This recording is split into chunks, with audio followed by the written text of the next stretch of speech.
Hi, Trey.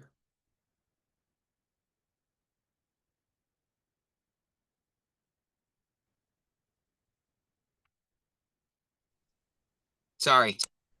Well, I got sound. Are you operating off your phone? I am. Zoom is no fun with phone. I get that. So, okay. Um, let me. Uh, so, did you see the two documents I sent to you this morning? Yes. Okay. Uh, Um, that outline, that yeah. made me sound really smart. It's like, Um, I don't want to go there. You could think Chat GPT. okay. It's like, wow. We're generating that in a hurry. The other thing, your proposal wasn't that bad, but I was just having trouble following it. So I just asked Chat GPT to clean it up a little bit and give me different headings, and it's just clearer for me to see. So I'll Okay. just be front Well, with you. and the way they had us write that was based on each of those headings Yeah, each week. So, like, I haven't gone back since I turned that in to change anything. I just wrote it each week and turned in my piece. yeah, I don't. Yeah, so and no, probably the best thing to say is that I understand why they do what they do. It doesn't automatically help me do what I need to do, but that's beside the point. I have been chasing alligators all day today, so give me just a second. I'm trying to find those documents in my folders. So that was on my to-do list to open up first thing this morning, and I never got to it. It was just that insane, the morning. So I here, had a NDI meeting today, and I'm learning how long these meetings actually like. I know what they say they take, and I'm learning how long they actually are. well, you'll find different people approach that differently. When I was the director, when I was working with IBOE and clergy development, the heads of that, prior to Dan Kopp at least, used to love to set really long meetings and then with the goal of always ending them early. So we were slated to fly in one night, start first thing in the morning, go all the way through anticipated flights 4 p.m. or later the next day. And so I always had to get a red eye or the equivalent of that out to Nashville only to have Ron Blake and company, Wilbur Brand, a bunch of them, always in at lunch saying, "Well, I think we've covered everything we wanted to cover. So you guys, let's just go get some lunch and you have fun." And I could have left at 1 o'clock or 2 o'clock in the afternoon Yes, instead of waiting until 7 or 8 at night. So I have those kind of meetings, and then um, I am recording. And then I've had other meetings where you thought it was only going to be this long, and ADD sat in and it just, and I'm like, next time give me an end time. Just give me an end time and hit it. I don't care what else you do, but hit it. So, um, okay, I am pulling up the outline for me. So I wanted to talk just a big component for me to get it right in my mind as I was reading through this document. Um, and I'll keep just the outline in front of me so that I don't. Um, but originally, when we started this conversation, when you started the DMin, your question was, how can I be an independent 501(c)(3) organization who works closely with the Church of Nazarene but retains my identity in order to work with other organizations, other partnerships? And that was equipped to engage in those early days. So, how can I be a good friend to the denomination, but entrepreneurially maintain my identity and actually become a better resource as an independent partner than otherwise. One way to put that into and a metaphor is how is it that I can both engage the empire but not become the empire? Hmm. How do I stay Luke Skywalker instead of Darth Vader? Um, and guess what, dude? Now you are Darth Vader, okay? Luke, embrace the dark side. So Yeah. so now you're there, and I'm reading this. I'm reading this more as a guy going, the practical problem is there is no structural component or and for child discipleship in the denomination. But I'm looking at someone who's thinking more as an administrator from within the system instead of outside the system. So if I got that correct in Yeah, I ballpark. I feel like there in the last 3 years that change has happened, and I feel like I think the best thing I can do with this project is figure out how to do the USA Canada piece. Okay. All right. As And long as we concede that, because that's a little bit more of a formal leadership model that's less entrepreneurial and a little bit more around stabilization and engagement. So even the use the language of transformative leadership, you're in a way you are talking about how to provide structure unless you're also still thinking we don't I mean I think the real question I have for you is this exploration of a cohesive strategy of child discipleship something where you go, I know what child discipleship is and how do we implement this? Or is it more, we all need to know what child discipleship looks like, and this is, use my design thinking approach, a wicked good problem that we need to try to solve together with a given constituency within the Church of the Nazarene. That posture makes a difference. yeah, Frankly, I know you're using the language child discipleship, which is a kind of new nomenclature for this era, and I could probably give you a thumbnails reason why that terminology wasn't used consistently in the past. But the Church of Nazarene has had a policy for children's ministry. Um, I would say right up and through Linda Boardman.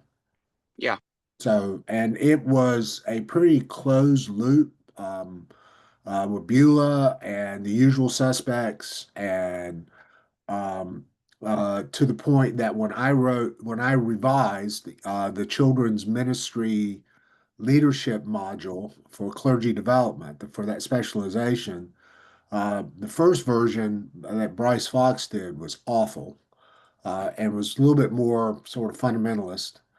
We gave it to Beulah and Lori, I can't think, Lori Stiles, who when she was teaching at Mid America, and it came off almost like a denominational piece of how to do what the denomination does. And so then they gave it to me to try to make it at least less denominational. I mean, we had I think a couple of lessons in there that originally included how to fill out the right reports uh, to submit. Okay, those kinds of things, which isn't surprising because if you go back before Discovering Discipleship, our book, and go back and look at the old A.E. Sander book, Exploring Christian Education, which was around for about 25 years, in that you had chapters on literally how to fill out reports to the old Sunday school ministries uh, department for the Church of the Nazarene. So wow, I really want you to hear, and as a consultant back in the day, going back all the way to Miriam Hall at least, um, usually it programming and curriculum were so uniform that basically it was curriculum control what children's ministry looked like. That would be MPH and program through Miriam and then later through Linda merely tried to make that clear and communicate it. And it was an old children's Christian education model. It's probably the best way to say it. Okay. So I'm recording this so you can get this a little bit later, and I'm Okay. giving you the age, my age, but to kind of say instead of me telling you Padawan, there is 20 years of history that you need to go out there and read and research independently. I'm just trying to give you a thumbnail really quick. Uh, Okay. and you could, I mean, some of these people are still alive that were a part of that tradition. Beulah, still at Kansas City First Church, and sometime you're in Kansas City, you got to sit down with Beulah. I mean, she's the kind of person to. She looked me up at M25 Okay, I mean, and she came she. and asked me because nothing was even Sam and I had talked very, very little, but she had been following what Candace and I had been doing for USA Canada. And she is like, what is going on? Yeah, I mean, at one point, Beulah was over the um, International Children's Network for the Church of the Nazarene, which was basically a group of educational people working schools of education, working with Sunday school ministries to Hmm. provide resources for Christian schools around the world. And Christian educators like me were not even involved in that unless we were invited to a meeting on occasion. But it really was heads of departments of schools of education because they were thinking about how, in some ways, to do Christian education or education that is Christian in these Christian schools around the USA, around the world through basically compassion ministry centers, Oh, places. So that's where a lot of those schools were created. Is CCMs would come in and create something, and so I mean, there've been two or three different corresponding models, but almost all of them had some kind of connector inside. Uh, well, what we would have called SDMI. At yeah. one point, Sunday school class was Christian Life at Sunday School is what it was known for, and before that, it was Sunday School Ministry, and so it's had three or four different versions of language. But I mean, the denomination's discipleship model always included something around children up and through Leslie, and then it all went sideways. Yeah. And even Leslie probably would not have been hired except for the Nazarene safe need at that point. And definitely, if she had been, it probably would have been more part-time until they realized that the denomination had to solve a lawsuit. Um, and it just so happened that Leslie had been doing Palcon presentations of a on child safety that literally I and she created back at Trevecca because I was doing child safety at Trevecca in 1996 and doing those kind of models. Dude, have you frozen? I think you're freeze. So I'll give you a second to see if you can get yourself unfrozen. Either that or you have this oddest look on your face. Trey, can you hear me?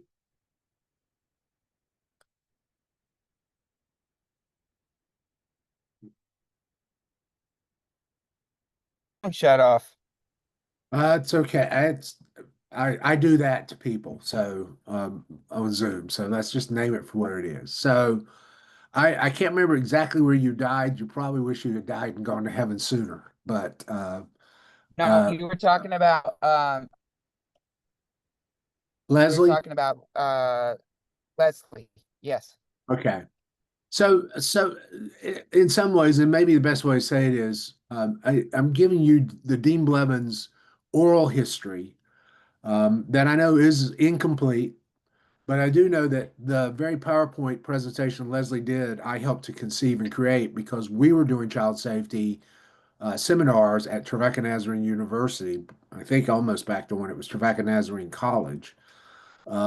After I arrived there in 1994. So I think it was 1996 when I hosted my first child safety workshop and seminar at Trevecca. So We were on that early and often, and Mike Justice, bless his heart, was working really hard with MYI at that point, trying to create a child safety plan as well. And the first version, written version of that, um, went up the ladder um, to whoever was General Secretary's office, whoever was informing them at that time, and it went to Sunday SDMI because we were actually thinking what Mike was doing and what I was doing, we were going to partner to have as a guidelines for SDMI.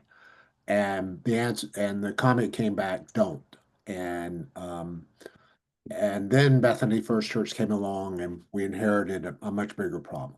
So so in some ways, with Leslie's Landing and that major emphasis and the division between MPH and GMC. um, and the GMC, I mean, just the bottom line, being created in Lenexa, all those kind of historic forces, all of a sudden, what seemed to be a fairly seamless and at sometimes almost intractable model of children's ministry began to unravel over that time. But Pub House really did control a lot of it. Stephen Porter, if you ever have a conversation, there was a moment where between Steve, it was early in Ignite when they would do those in Kansas City and have a tour of the Pub House, even as a part of the Ignite gathering. And they were really big on trying to integrate narrative in. And Stephen Porter, I think, was working at Fairlawn Village as a children's pastor and asked him to write a narrative curriculum, be part of the story, I think was the name of it. Um, and but they still had benchmarks of what a child should know at each age level that were things that content, concepts they needed to know. And so they were asking him to write a narrative curriculum, but the curriculum still had to meet these benchmarks. It was the oddest thing, and that was just a Yeah. battle for discipleship inside the It, house at it that point. feels like to me when they separated, um, there was a struggle to name what the International Children's Person did because Yeah, everything up until that point was measured based on deliverables of content, really. And so Linda was helping deliver content through the publishing house. And then when that separation happened and the publishing house was making the deliverables, then people were like, what does Leslie do? yeah, I know. And And I mean, that's nothing against Leslie. And like, what does she do? And somewhere we lost that the leader's job is to cast the vision and to help people understand the why. And I think we've gone through a 15-year period.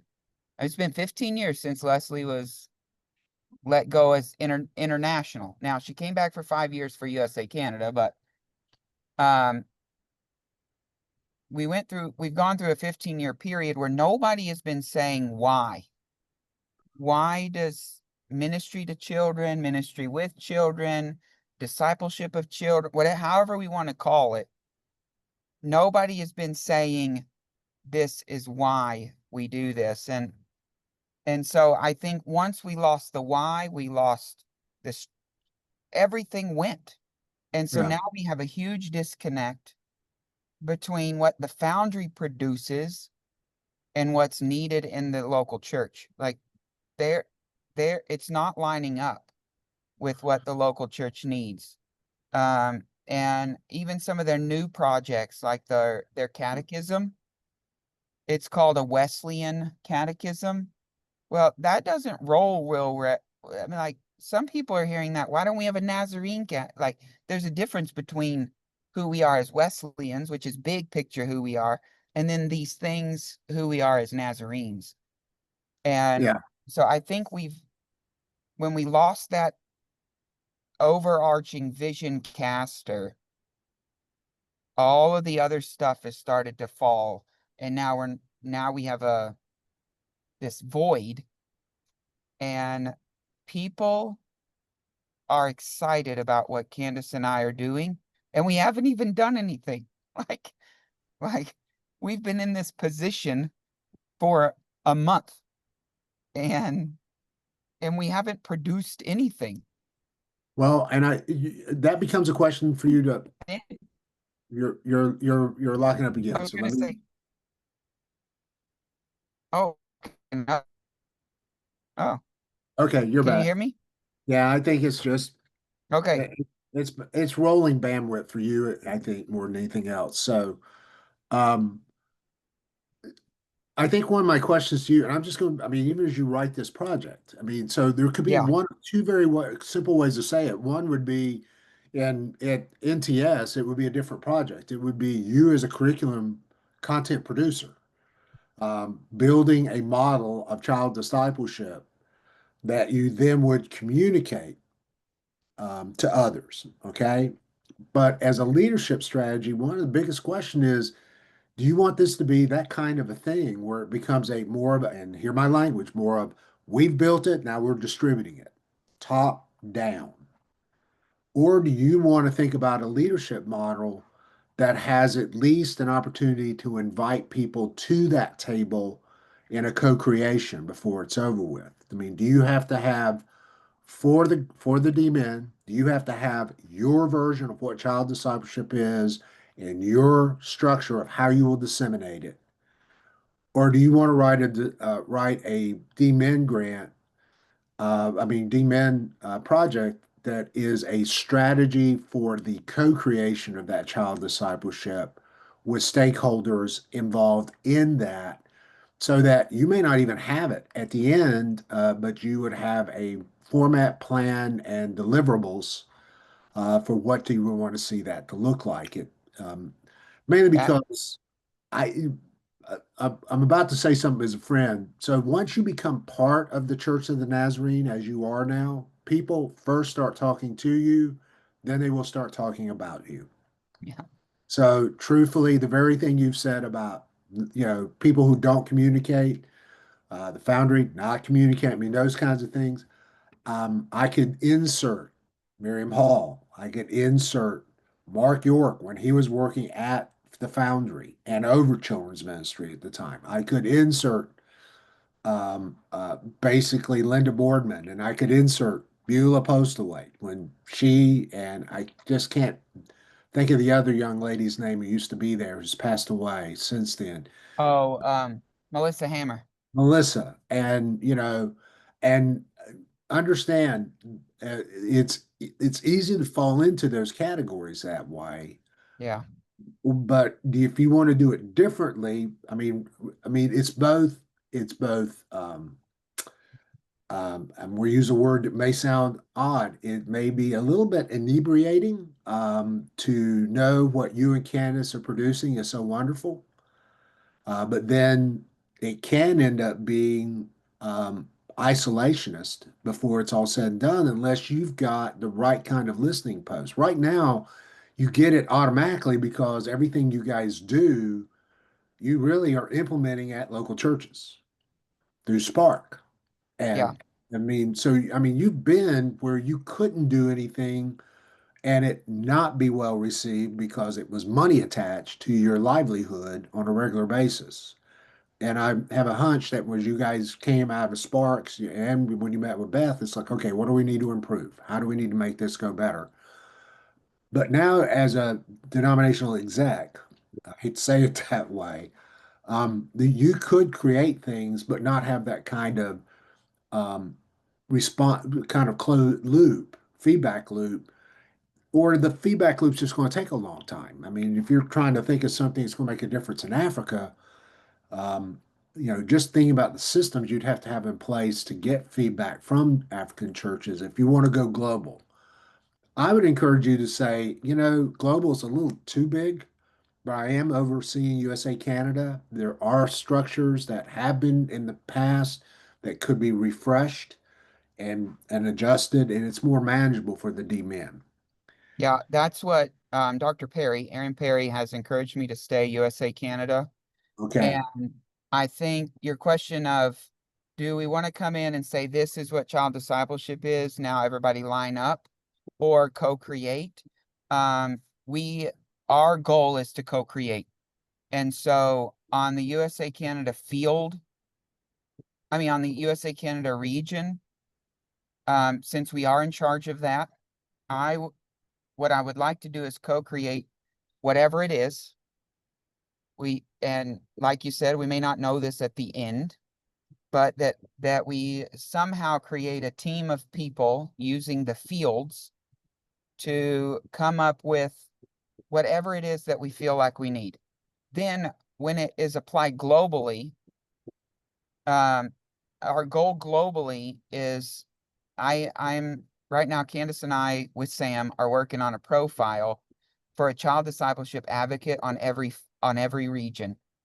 That person would then make up the council, the global council.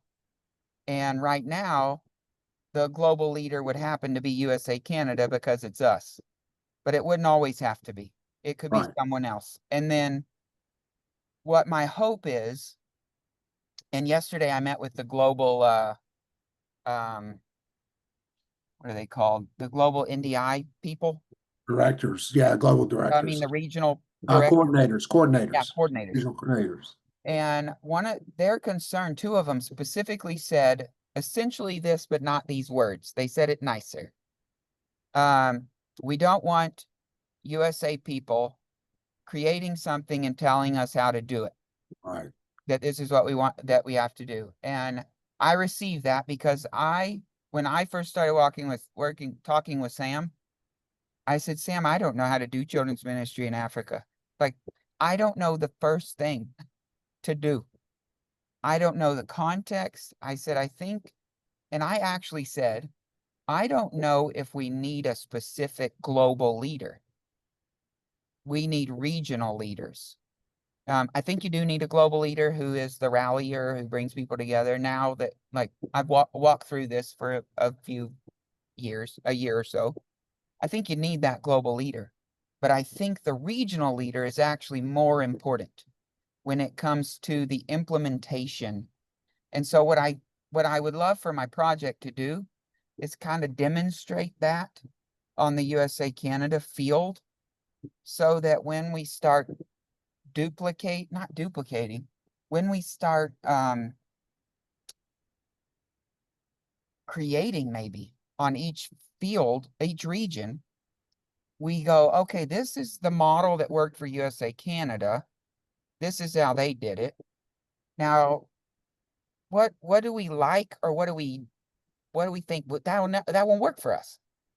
And then we start to create them. And then these regional leaders of child discipleship, we come together and we begin to learn from one another on what we can do in our own area based on what they've done in their own area, so that there's no hierarchy sort of feel, that they all sit level with one another, and they each acknowledge they each have something to teach each other, and they Right. each have something to learn from each other. So that's what I kind of see us doing. Um, Basically what I've been sharing in meetings, Sam has me share in, is that child discipleship matters. It's vital, it's now, and it's for everyone. And we can apply that in every region somehow. Right. Um, and so and I do feel like my emphasis has changed. Before, who was I to say, Church of the Nazarene, you need a structure, right? I mean, I could say it, but what is that going to do? Now I feel like I'm in a position to say the Church of the Nazarene needs a structure, and we can create it. Now, do you know whether, I mean, this is, I think you're right. So A, two, I think there's a model inside the Church of Nazarene you might look at. Okay. Actually influenced some of the NDI structure, but it came through clergy development. Okay. And it's inside clergy development, there has been for several years. This goes back to Dan Kopp's leadership, and just prior to him, LeBron Fairbanks as well. A kind of model called the source book for ministerial development, or now I think it's called ministerial education. The good news for them was the manual says clergy have to be educated and they have to be educated in these categories. Then it said, and there will be an international source book created to guide how this would look like and to inform the creation of regional source books that would then guide clergy education, preordination clergy education on each of those fields and allow for cultural variance as a part of it. So, at least in the formal education of clergy, there is a not only content, but there is a process that's already been sort of defined over time. Now, it looked good on paper, but getting to that culturally took some time, and but there would be people you could chat with as a part of that journey to get their insights as well. Unfortunately, the most important person would be Dan Kopp. He's deceased, but even Klaus would understand that if you're as you're thinking global. Okay. So you need to know. So you might say, what could we put? Could we model something on at the USA side that already has built within it some kind of micro process, almost like a regional source book that would have at least the elements that you need that could fit into a global source book, though it would have to be designed, all, I mean, some of that material would have to be designed with the global NDI coordinators having conversation with that. So Where do you find that source book? it's available through IBOE or USA not USA Canada, through Global Clergy Development. Is it digital? It should be a digital download. The guy who's been shepherding that, unfortunately, got on a Harley and drove off to Idaho, which is Stan Oh, Rhodes. But you could give Stan a call and he could I mean, they've just since revised it again. I mean, they've been through this. I think a couple things that I would say, even as you start in USA. So one, it's one thing to say I have a completely finished project, and this is what I want you guys to implement.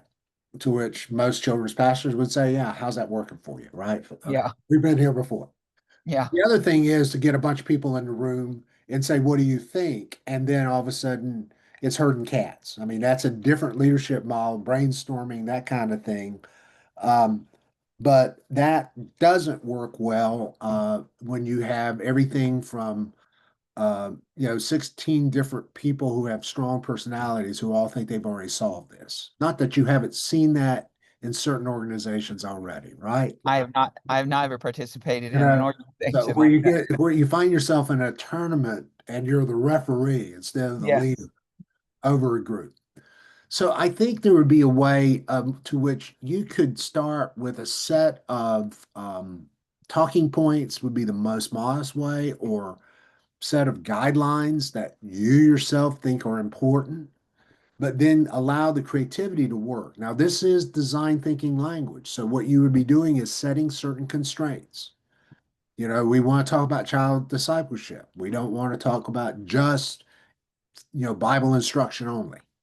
There Yeah. will be certain ways you could constrain this to allow them to be creative inside of it, but then you would be guiding them through a process to get something that, and hear this language, that could be a prototype that you could then, even a prototype source book, if you want to use that language, or a prototype playbook that I like better, that practically you could then see how well it works to help guide what's happening in USA Canada and help define discipleship in a way that's more contextually minded, Hmm. but at the same time then provide you a prototype to introduce to the global people and say, what about this? And the prototype could include certain elements that come out of the global source book for ministerial development.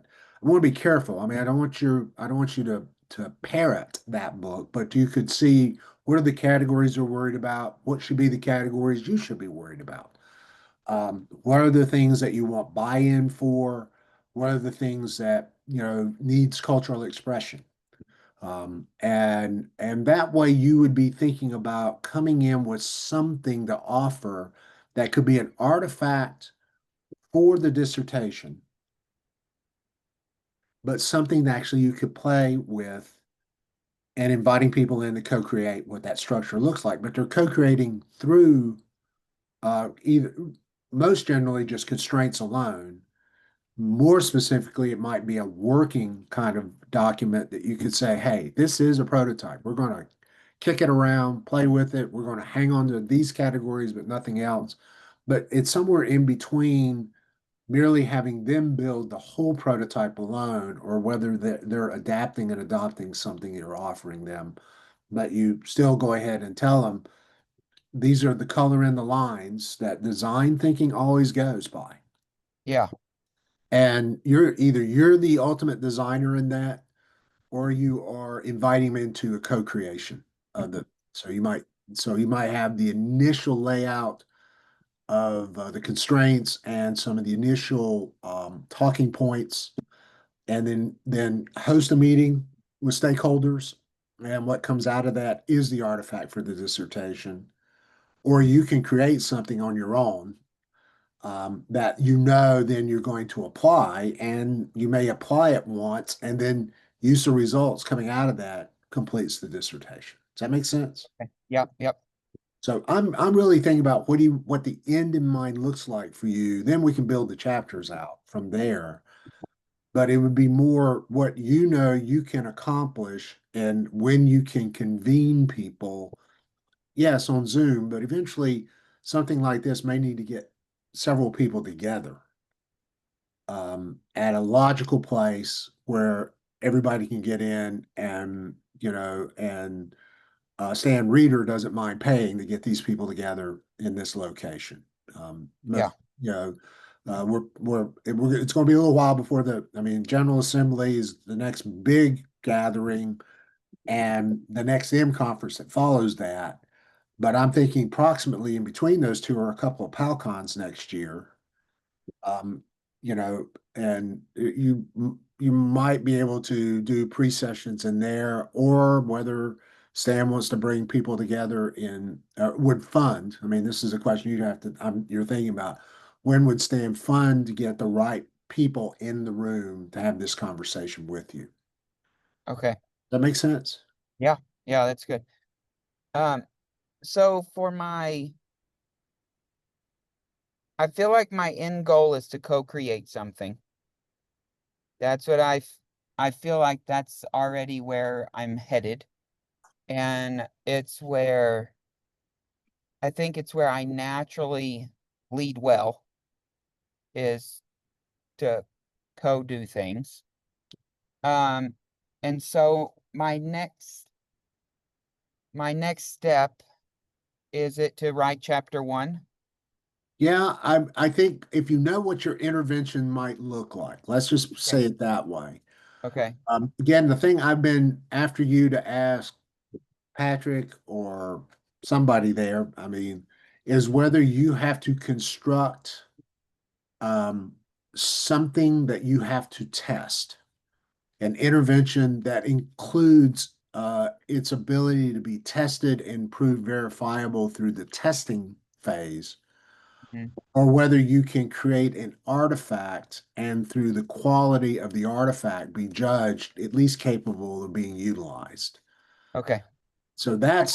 ask that, since Yeah, you're recording this. I can just copy and paste it into.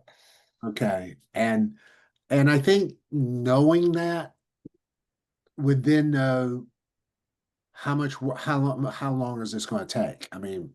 We haven't talked about when you wanted to graduate. Yeah, I'm assuming this year is going to be insane, but I'm assuming no later than next year.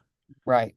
I would love to be done in May, but I don't think that's going to be possible. Well, a lot of it depends on what they will let you do and how Yeah. much of this does include having to deal with scheduling people to be a part of this conversation. Okay.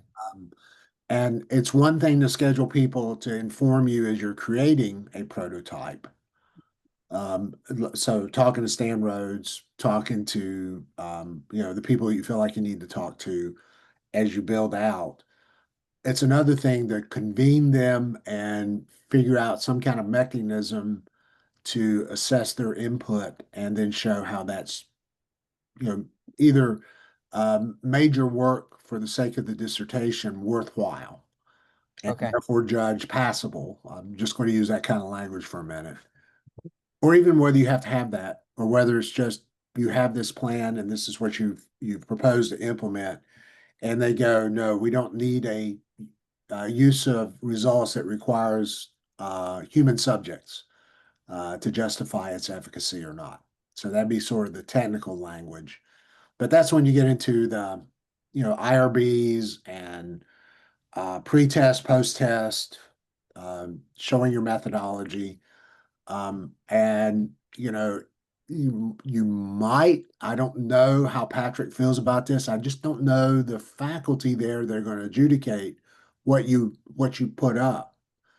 Um, Whether they're going to go, no, this has to have the actual implementation and testing to show its efficacy, which is a social science model, or whether it could be a design approach that is probably going to entail multiple iterative uses of it. So all you need is a really decent artifact to begin that process. And they could say, this looks like the kind of thing that can be, engaged with, tweaked, um, utilized again and again and again until the final product is done. But that may take 2 years, definitely before it's all said, before it happens. And they're content with saying, yeah, the work you put in your head, putting that together, including the people you talk to inform that is sufficient to say you've earned your DMin as a result of that. Okay. I Patrick is very hard to nail down on an answer, Okay. and I feel like it. And I'll ask him specifically these two questions, or like, is it this or this, like you've said? But I feel like if you have a clearly communicated plan, it it feels pretty like okay. Uh, you have a way to walk in. Okay. Well, I But I I don't know that for sure. That's just been my impressions. yeah. So I Right. think that, yeah, and your the outline I sent you in all, I mean, you can everything, I mean, naming your purpose statement really clearly, you've got a good problem. So how will you get at both the leadership gap and the resource gap? And it could be that the creation of and I'm just going to suggest this language, I'm not saying you should use it, but the creation of a interactive source book that is in some ways adapted from denominational processes that are already in place and consistent with at least the creation of the international regional coordinators would be at least a beginning point, and that includes some of your assumptions that you're actually utilizing it in a way that is both consistent with the denomination but is flexible enough to respect the needs of children's leaders around the USA. I would even say, And and so what I'm what I understand is that the end goal of the project, it should be applicable in other places, right? Like it's verbal. not Yeah. not so my transferableness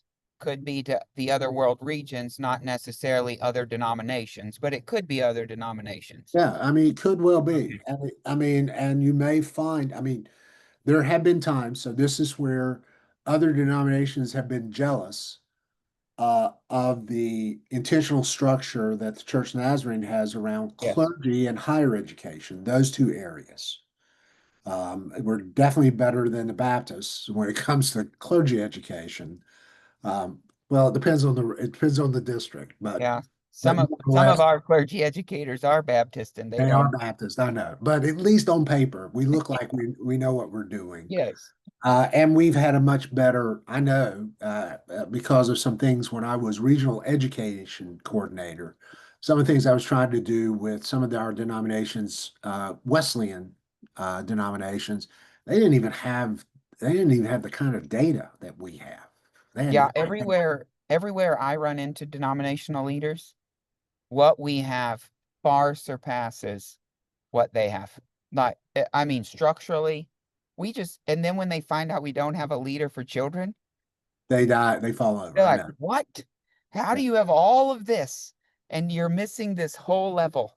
Well, I don't know, but we don't. Now, now, I want you to hear. I mean, you probably could do child discipleship, even call it CDI, Child Discipleship International for a moment, okay? That would probably look a lot like the format of MYI. So you Yeah. could look at them and just say, we're going to do that here. I've just for a global reach, I've just found that uh, clergy development has a better artifact to work with than I think even global MYI has had in the past. Okay. At least that's my observation. You can prove me wrong. And I mean, in USA, it's Justin, but you could talk to David Gonzalez, and just see what what they're utilizing as a way in which they do their model, their own global conversations, because that would be the other pathway. Mine is more through formal models, general church models, and theirs would be more through an auxiliary. And Yeah. and in a way, this has always been the problem also for NDI. They did NDI is an auxiliary, but they didn't operate the same way as MYI did as an auxiliary because of the way their constitution was designed. So children couldn't break out from that. And children's ministry as a whole then was sort of lost in between those competing models.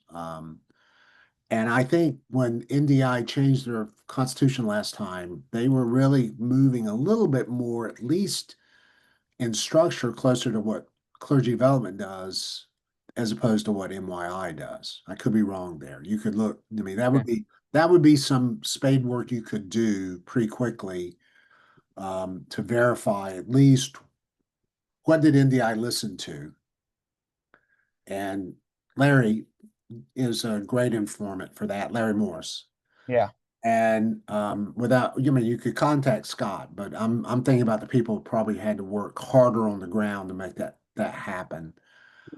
And in a way, you are modeling what Larry was doing for a period of time when Larry was USA Canada regional coordinator, but he was actually helping as much as Woody would let him and as much as Scott would let him to really coordinate the global side.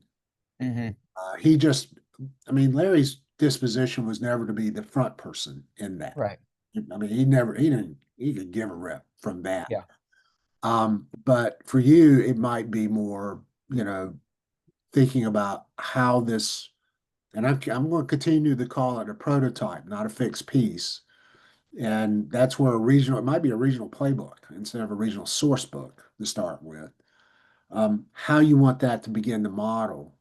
In the outline, the key point, then you can have definitions, delimitations, and the theological and theoretical constructs. These are the places where you're building at least the constraints that you're going to work within and what kinds of theories you want to adopt. That I mean, there's definitely leadership theories you will not use if you're going to be co-creating.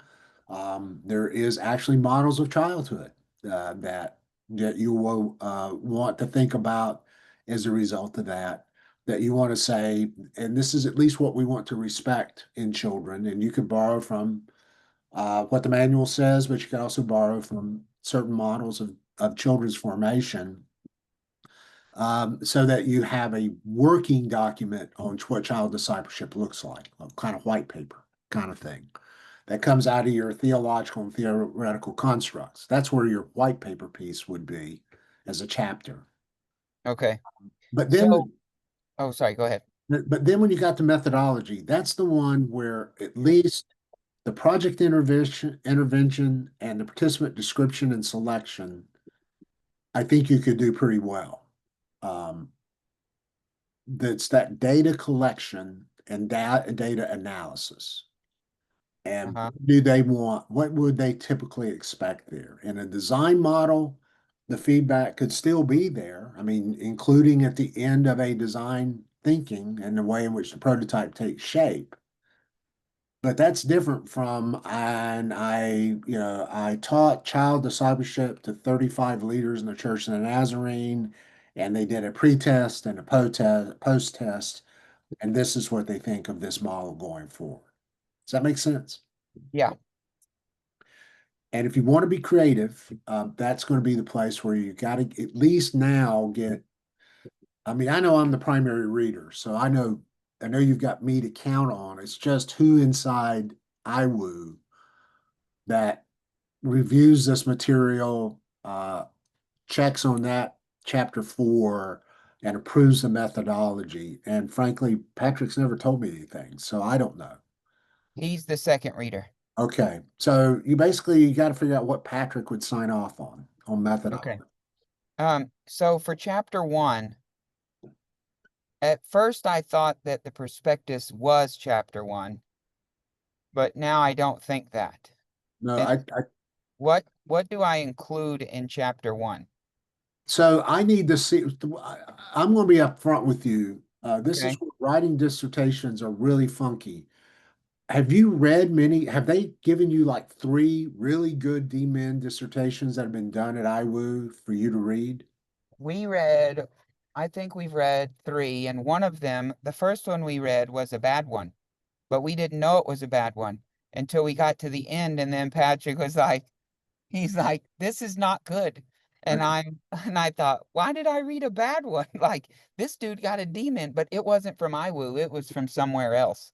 It Okay. wasn't a, it was somewhere else one, but I just felt like it was a waste of my time to read a bad Well, dissertation. as the first one, that's the thing that drives me nuts. I Yeah, mean, it's like you know, I didn't even know what I was reading to know if it if the was good three, or I bad. mean, if you had read all 3 and said which one is not like the others, Yeah. that would have been to me a better pedagogy. But again, if you share this recording with Patrick and they cut my checks off tomorrow, No, will not bother me that much. I didn't get paid that much, yeah, but still, I want you to get through the dissertation. That's the goal. thank you. So a good dissertation should be written in such a way that it clearly guides another reader to your conclusions. All right. So a typical introduction would include maybe a snapshot of the practical problem that led you to a research question that compelled you then to create your intervention, and then you would tell the reader in that introduction then how the rest of the dissertation is going to unfold. Okay. Um, and a DMin, it definitely includes why did you decide to do this DMin? I mean, what's the practical problem that drove you crazy? And why do you think that your answer at the end of the DMin makes a difference? Okay, problem, thesis, and now I'm going to take you forward. Is there is there I mean I know this is academic, but is there story in there? You Since can use some story. I'm not a big believer. I mean, so like the why I got there, is that do I tell some of the why I got there? a little bit. I mean, Okay. a little bit of your background is helpful there. Definitely there. Sort of be Okay. almost like a book where, in the introduction to a book, the author talks about themselves. Okay. But in a good book, then the author quits talking about themselves. And then move Unfortunately, on. a lot of ministry books, the author continues to talk about themselves because the whole strategy for ministry is anchored in only what they've done out of their personal experience, right? Yeah. And it Yes. reads more like a memoir instead of a comprehensive approach to ministry. Uh, Okay. and I had to convince Mike King not to do that. So I'll just say it that way. And So he so when I'm telling the story, when I'm telling that piece of how I got here, do I do I use personal pronouns? you can, so I will say it this way. Paragraphs are this is Dean Blevins, the copy editor. Paragraphs are units of thought. Okay. Sentences are too, by the way. I mean, we know that has a subject, verb, object, at least. Mhm. Well, paragraph has within it a unit of thought that is either in the first person or the third person. When it's first person, it's representative of your particular experience and passion. When it's third person, it's making an argument to bring somebody into this conversation so they can also include their experience and passion. Okay. When you do first person, assuming third's going to happen, you're preaching, you're not writing an academic piece. When you're using third person skillfully to invite the reader in and find themselves there, now you're doing academic writing really well. Okay. Okay. So when you want to talk about your personal experience, you can do that, but then I'd say keep it within a paragraph. Okay. And then use personal pronouns and use that personal perspective. Look, folks, this is my personal perspective. This is why I am here. Okay. But then do you need to, in the next paragraph or in the next set of paragraphs, write it in the third person saying, see, this is how the problem, see the problem, see the problem. Don't see me, see the problem, see it really well. And they're going, yeah, that fits me. That's what I see. I could see where this comes from. And wow. And now suddenly it isn't merely you're making the arbitration out of your personal experience, you're making the arbitration out of your reasoning and rhetoric of why this truly is a problem, for instance. Okay. Okay. So okay. So That sometimes in chapter two, um, frankly, you may come back to the problem and give a more expanded understanding of that problem, as well as and utilize it by using secondary literature to support your assessment of that problem. okay. So in the introduction, you might say this was a problem for me, and in one paragraph saying it seems to be a problem for across USA and Canada, not Okay. just for the Church of Nazarene, but children's ministry in general. I mean, so finding articles out there, people going, our approaches are a mess, or there are too many of them. Hmm. It's an old book now. It's the one Kathy Stonehouse and Postursky and them put together when they had that one chapter saying there's at least four radically different approaches to children's ministry. And one of them was called the Carnival, and child instruction, and they're providing that template was also implicitly providing, and we have a mess because we have so many of them. Right. Is that children matter? Yeah, children's matters. So, and it's old now. So, I Yeah. mean, it might mean you got to go find somebody else in the current literature base.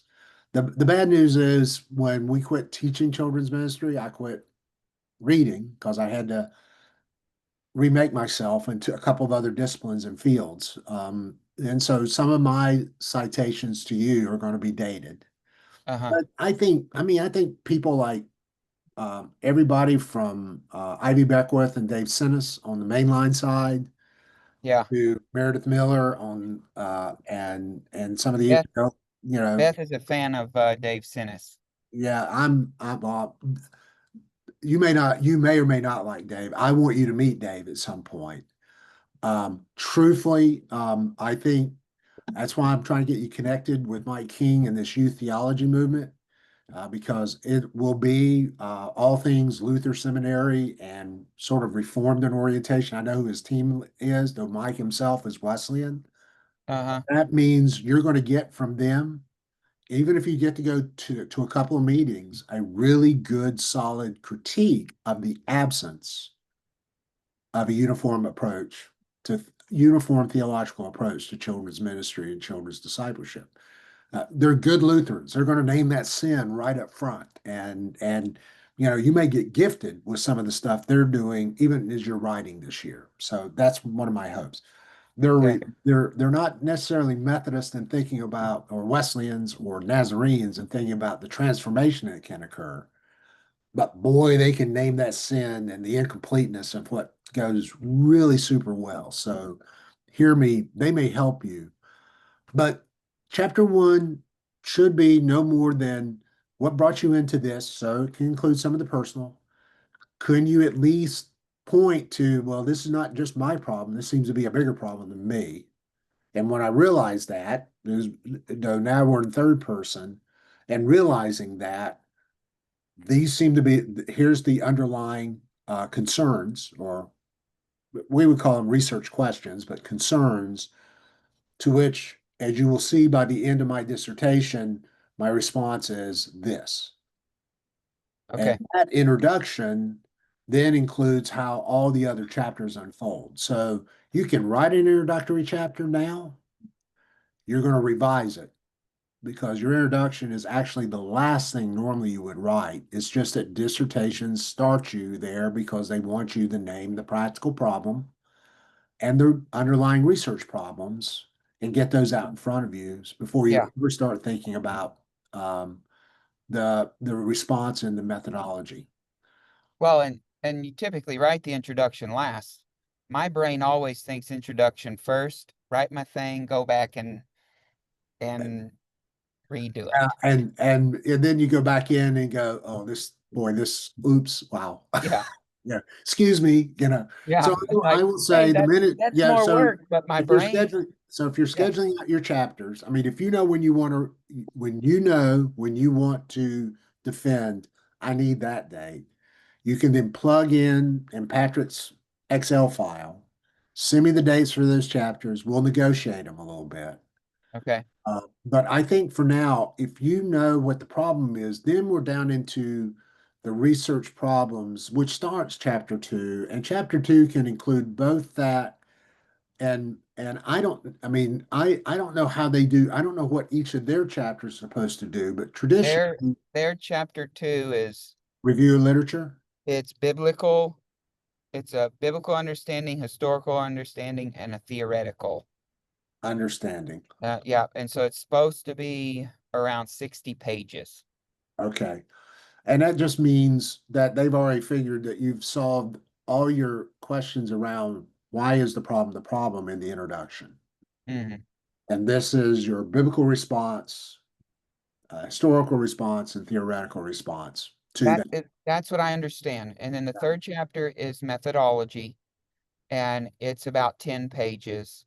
And that's how you then put together an intervention based on the conclusions of that. So And that then then use of results would be the next chapter. after chapter 3 is when I go to IRB.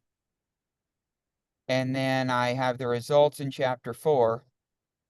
And then chapter 5 is kind of Reflections on implications, yeah, application. like how it applies, what you learned, how you think it might fit somewhere else. It feels very, chapter 5 feels very kind of, you can't do it wrong. Like Well, kind of like normally why. because if you go and read a lot of EDDs that followed this model, chapter five is uh my intervention didn't work. Oh, Why? My results came back and this thing stinks. This yeah. whole process stinks. It just doesn't work at all. And they will normally say, but it's because the research was confounded. That's a technical term. Because I didn't ask the right questions in setting up the intervention. I either didn't use, in an EDD would be with a local school involved a lot of times. And so, my classes had different types of kids based on diversity or my teachers didn't implement the methodology correctly, Uh, Somebody else's fault. yeah, or I didn't, I failed to consult this part of the literature base because it's a giant social science experiment. Yeah. And at the end, they basically are proving they know how to do a social science project. It's what they did, and they got a doctorate for it. I'm Yeah. amazed at the number of EDDs where at the end they don't go, you don't get your doctorate. It failed, and usually in empirical sciences, if the research fails, they don't give you the doctorate. They make you go back and do it again. This is why some people in the life sciences and the physical sciences take 20 years sometimes to get a PhD because they got to get at least something that works and can be replicable. But in the social science side, in education, there's been a really bad tendency to go, well, you know how to work the numbers. It really didn't work, but you know how to work the numbers, so we'll give you the doctorate because you know how to work the numbers. Yeah. Now, I'm going to say to you, for your DMin, you don't want to be at the end and going, all those people showed up and they think I'm an idiot and they hate me. And so my intervention isn't going to work. And by the way, Sam's calling me tomorrow. So I hope you give me the DMin because I'm going to need it while I'm looking for another job. Okay. Right. And I literally have run into people getting their EDD that they're almost quite at that spot. I was a principal, I got my EDD, and I'm no longer a principal. I mean, it's just that awkward. But that's an extreme. Yeah. But I really want you to hear this is why the methodology for me is you want to get to that methodology, and they're saying 10 pages. You want that 10 pages to be compelling. More importantly, before that, and that's 60 pages, you want a compelling argument for why you can bring people to the table and invite them into this conversation. I mean, you're a leader. You're not doing this as a social science researcher. You're not an anthropologist Right. working in a local school somewhere. You're an actual leader trying to get these people on board. So you want to assure yourself, and this is why we go back to the methodology, that can the methodology be convincing enough that use of results has a different feel to it? And I think that's really important in how you talk to Patrick. Is just basically I understand the methodology, and then I write up use of results. What I'd really like to do is make sure that whatever I have as a method is compelling enough to make a lot of difference with the children's leaders in USA and Canada right now, so that they'll feel good about responding and moving forward from there.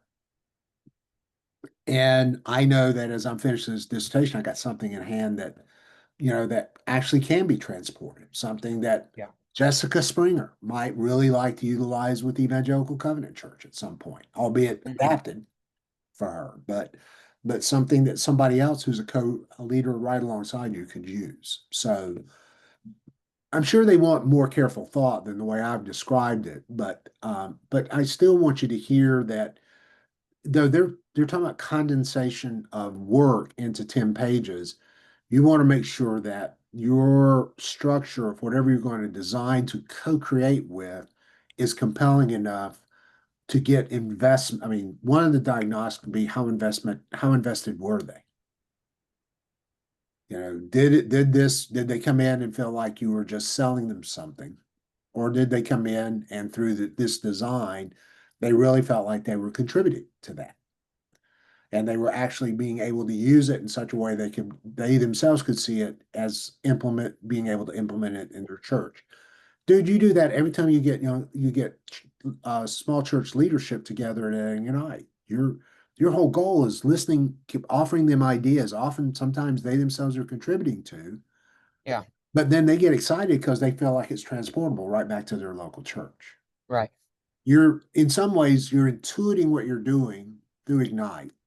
And you might want to mention that in the way you're designing something here that invites co-participation and growth. And so that might be one thing to be thinking about, even in your introduction, is that you recognize this is a problem for USA and Canada. You want to be co-creative. You've already seen what co-creativity looks like at a more regional or district level. So why not, think about what that might look like at a national level as a result of, Yeah. Mm, okay? okay. Now, I Yeah. don't think you've ever used design the way I use design in Ignite, but you do have them bring their expertise to contribute to your centralized message. I mean, you do that in Yeah. Ignite. So you are at least thinking, how can I replicate pieces of that model that I know that seems to work? And that, and that helps build those constraints around the methodology. Hmm. Okay. Cool. All right, I have another meeting in 15 minutes. I just wanted to check and see what else, if this is So, work, sorry. if this is working for you or for anything I'm leaving off the table that you need to get covered real quick. No, I don't think so. I think the only thing I think I need is I need a deadline to get chapter 1 to you. Okay, And so, yeah, well, okay, so I'll give you one, September 1st. How's that sound? okay, I have 2 days marked off to work on it. Okay, and that would be a Like, rough draft, oh, rough draft that I can then okay. send back to you. Understand, I have, because we have changed our methodology a little bit at NTS, Uh-huh. I'm able to push certain things that I don't want to ask IWU to accept. I guess best way to say it, if in doing so, you're writing for me, but you're writing in such a way that IWU wouldn't necessarily um, expect, I guess best way to say it. Okay. Okay. I want to work for for the institution. I just don't get much feedback. I have sent a note kind of asking if they've got a handbook or style guide, those kinds of things. I just don't think I've gotten anything from Patrick other than I did find out I forgot to sign up for the class for the fall so I can get paid. So that they were good enough to reach out to me and remind me of that again. But I don't, I'm gonna I think a lot of it's really between how we work together. I just want to make sure how we work together doesn't get you in trouble and I would. That's the simplest way. okay. And you asked Patrick if there was a style guide or a handbook. I thought I sent him an email on that. I can do Okay. it again, but Well, I'm gonna ask Dr. Perry. He responds really quickly. okay, and just see that whether when I first signed on, I was trying to get into the IWU system, to get on to course links and things like that. In case I had to post stuff there, like we have to as supervisors for NTS, I couldn't even get in the system outside of getting my email working. So I just quit once I knew the email worked. And if there are things I need to do better, I just need probably better guidance to know what that looks like. Okay. It feels very Loose? yes. Okay. The whole thing has felt very loose. You're Um, not, you're not the only program like that. And truthfully, for me, even NTS feels loose, and we've probably got better guidance than I've gotten at IWU. yeah. I What has think kept me at IWU is Aaron Perry and his the way he teaches leadership and his understanding, like that's why I was there. okay. And Well, so that part has been excellent. Like okay. it's just been. And I think if it's nothing more than that, what I do honors what you've learned from Aaron. Hmm. Obviously, we haven't talked about specific theories that go into those. I'm going to listen to you, what you think fits there. I'm not here to teach you my theology of child discipleship. Hmm. Though you've had implicit exposure to that in the past. Let's just say it that way. Just a little. Yeah, and I want to know what you own. I'm more interested in if the biggest question is how do I get children's pastors and lay leaders together to co-create what a child discipleship would look like in USA Canada in such a way that it provides at least a satisfactory outline for replicating something like that at a global level. I think you've got the right thing, and you and I both will probably be surprised by what child discipleship looks like at the end. But I like that. That's design thinking at its best. It's a wicked good problem that we'll be working on the whole time. Okay. Mm-hmm. All righty. Thank you for your time. This is recording, and I Okay. think even AI. So as soon as I get it, I will send it to you. That way, you have a copy of it. Just don't edit it and get me in trouble somewhere on Facebook. Okay. And I promise not to do that to you. All right. And the AI normally makes both of us sound far more intelligent than we really are. So that's the main reason I do that. Okay. Awesome. Thank you. Hey, blessings. You take care. Okay, bye.